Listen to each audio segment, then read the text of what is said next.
Welcome to lesson 22, where we're going to talk more about wrapper classes. So remember that wrapper classes are used mostly just to convert from a primitive data type to an object.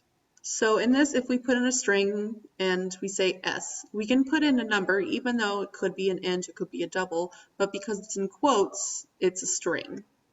Now say we want that string to become an integer. So we do int I equals s. This is illegal. You can't store a string as an integer.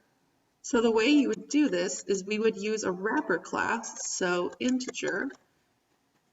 We're using a method, and one of the methods that you guys are going to want to take a particular note of is parse int, and we're going to put s in there. So this is going to take that string and it's going to force it to become an integer. So make special note of parse int. That's going to come in very handy. So to test this, let's print I. So if we run it, and it does print 139. So let's take this a little further. So this converts just a plain number into an integer, and then it prints the integer.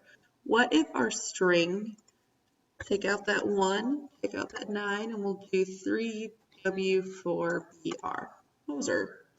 It's a string, right? It's got letters, it's got numbers in it. What is this actually going to do? It doesn't say there's an error here. This isn't a hex number because R is not a hex number, W is not a hex number. This is actually a number in base 35, which I don't really know when you would find an instance to use that, but I'm sure there's someone out there in the world who does. So you may remember way back to, I believe it was lesson 14, where we did this parse int business. So we converted it from string S from base 35, and this converts it to decimal. So from base 35 to decimal. Decimal is the base that we are all used to using. All right, so let's test it. And you know what?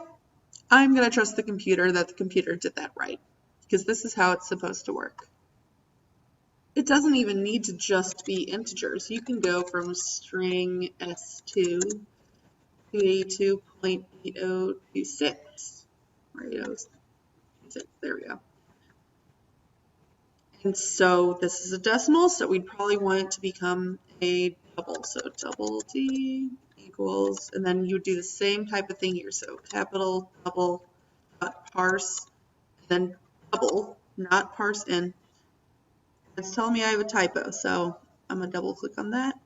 And our argument, we're going to convert S2 into a double. All right, and let's see if we can copy and paste our system out print and change that I to a D. Like that. All right, and there it is. So we did convert it to a double. If you check back in your book, we have some base conversion methods that we've been using. And what I'm going to recommend to you that not memorize all of it, but memorize this bit right here. The toString, the item you're converting, and then the base you're converting to. So integer.toString, you're converting I to base 16. So you're turning it into a hex string. This is like, if you want to remember it this way, you can, but this is a little bit easier because it matters to more things. It's a little bit more open for you. Now you may see something like this on the AP exam, but you can figure out what it does. Whereas if you're writing something, this will be easier for you to remember. But if you're converting to a string, so if you have j equals 3, and you want it to become a string, this is a lot of work for it. There's a quick way to do this, and it uses concatenation. So if you have string s3 equals, just do 2 quotes back to back and concatenate it with j. So this basically forces the string, or forces the quotes around your integer. So whenever you use system out print s3,